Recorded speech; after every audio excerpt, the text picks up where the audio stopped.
to be creating a fancy knotted head pin to display this beautiful white freshwater pearl. So here's a typical head pin. This is a flat end T-pin. So if you don't have any head pins and you're going to be making your own and you want to have the tip a little fancier, I'm going to show you how to do that with just some sterling silver wire. So today we're going to be using wire cutters, chain nose pliers, and bent chain nose pliers. And you'll be needing some wire. This is 26 gauge sterling silver half hard wire and a bead. So I'm going to get my wire cutters and my measuring tape, and I'm going to cut my wire. So this really depends on what you're going to be using the end game for your piece here. I'm going to cut about 2 inches here, but you can go longer or shorter depending on how you're going to be finishing off this piece. We will finish this off with a simple coil wrap. So I'm going to get my round nose pliers.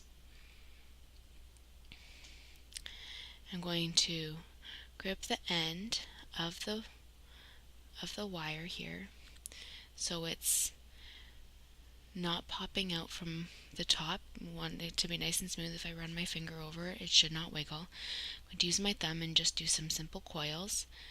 Now I'm not going to stop once it makes one loop. I'm going to continue slightly twist the wire just slightly to the side, so that way you're going to have a side-by-side tight coil here. The closer you go to the tip of your pliers, the smaller your hole will be, and vice versa. The larger end you go, the thicker the hole will be. Here, depending on the size of your bead, you're going to want a smaller hole. But if your bead has a large hole, you're going to want to make this ending here larger. So you can see here I have 2 coil wraps. Now I'm going to bend the wire. Now I'm going to grip the wire from the base, so the last coil wrap that I made, and I'm going to twist it upward so that way it's going to hold together those coils. Okay. Make sure it's as close as you can get it to the side of your coil there. And now I'm going to bend it in the center, and we're going to feed it through the hole that we have made. Oh, bent it on the wrong side, so we're just going to twist it around there and feed it through that hole.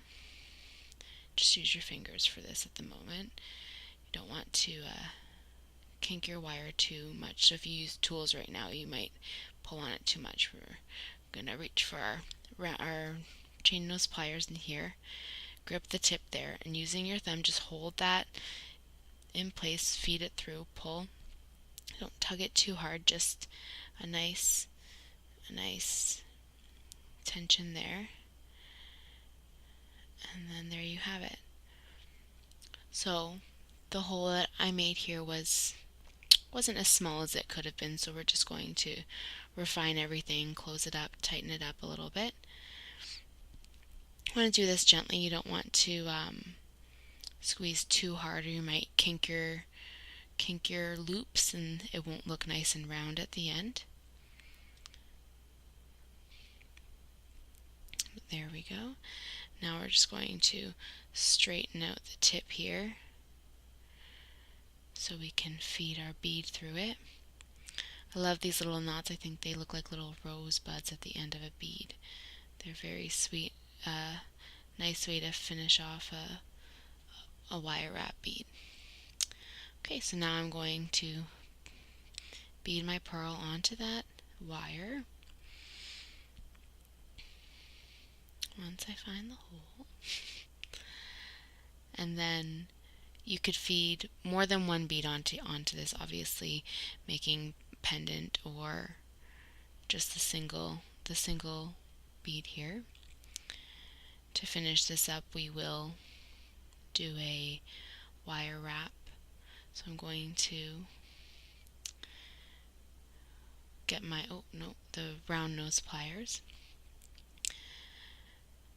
and about 2 to 3 millimeters from the top of that bead I'm going to do a little twist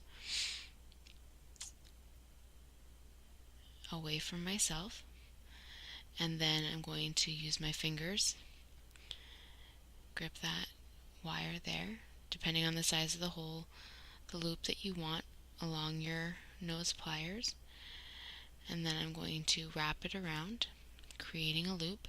Here, if I was going to be looping this onto a chain or another wire, I would add that before I start wrapping it, loop it onto the end of that wire. So I'm just going to grip the loop with my chain nose pliers, holding it steady while twisting the tail there, creating a nice tight coil on top of the bead. Now you want to fill that space, so it's about 2 to 3 coils depending on the space that you left and the thickness of the wire that you choose to use. Again, this is 26 gauge wire. It's a good size, good thickness wire for working with pearls. And then see the tail is sticking out slightly, so I'm just going to secure that in there, tighten it in there so it doesn't pop out. And there we have a knotted pin turned into a freshwater pearl